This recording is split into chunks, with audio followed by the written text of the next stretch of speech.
this team and Bungie in general is all about collaboration. Testers, designers, effects artists, animation, all these sources of input from everywhere coming together, and like that was magic for me.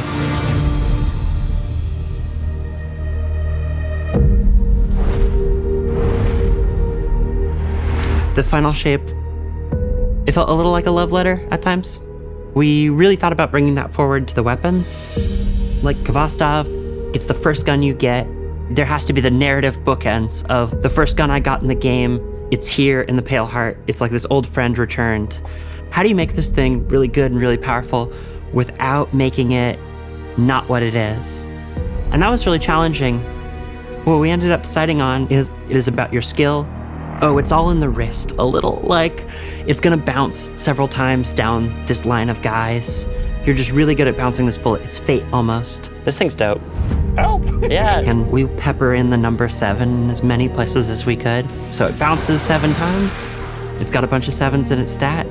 You get 7 bouncy bullets when you pick up an Orb of Power. Bungie has a long legacy of loving the number 7, and this felt like the right place for it.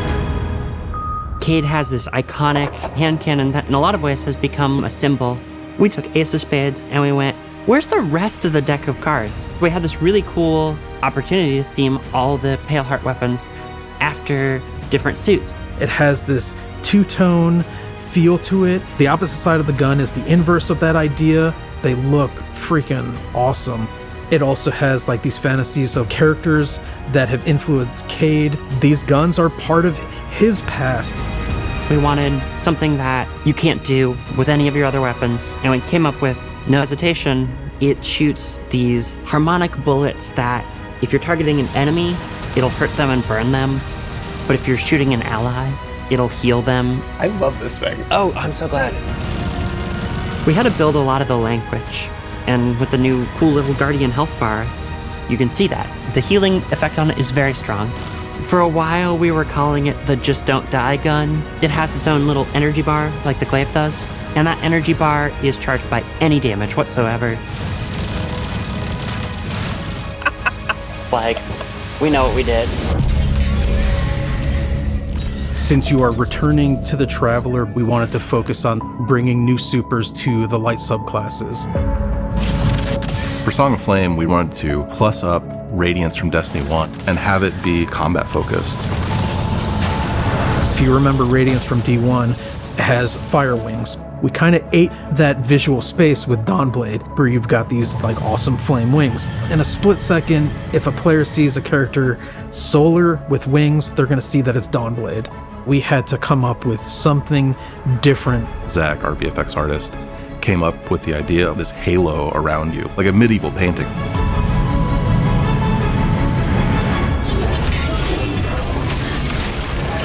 Twilight Arsenal is a one-off super that also creates these axes. Coming up with visuals for that axe, it was an interesting challenge. How do we want to root this in Destiny? We took a lot of inspiration from Titan's shield. What would it feel like if the axe was the shield broken up? And when you look at it side by side, you can definitely see that connection between the two.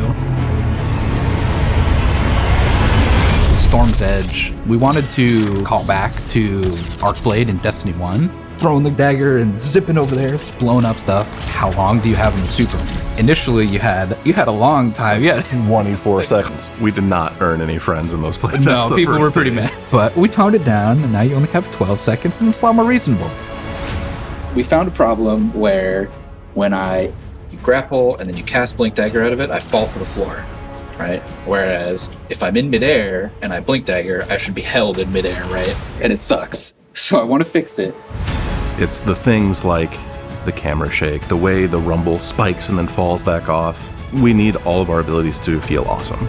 We want to make it so that the controller melts away.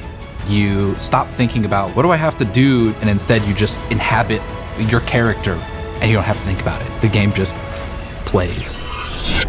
The great thing about Prismatic was every playtest we did, the feedback got better and better. We have gone back and forth on what starter builds that players will get in Mission 1. Okay, we're going to start the Titans with Stringer's Lash, their strand aspect, and Knockout. One of the notes we got is players just weren't understanding how those two things comboed in a loop. Well, we're going to drop Dringer's Lash, and instead we're going to put in Diamond Lance. Now, any ability kill is making your Diamond Lance.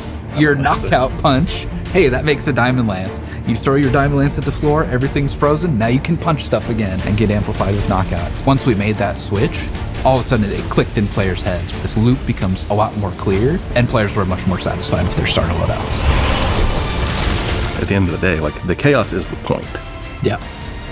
If you aren't surprised and delighted in a way that you didn't expect, like, Yeah. This strike is probably one of the coolest strikes that we've ever released. I started my Destiny journey playing strikes. I really wanted to push the expectations of what a strike could potentially be. This strike, it's sort of a memory out of the Witness's history of its race and what its buildings may have looked like in the past. A lot of the inspiration comes from 30s pulp novels, adventure flicks, uncovering ancient, hidden cities that have not seen a living soul in eons.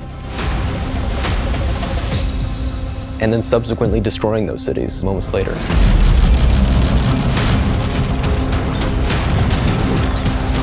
Imagine you're in a narrow hallway. You need to escape it.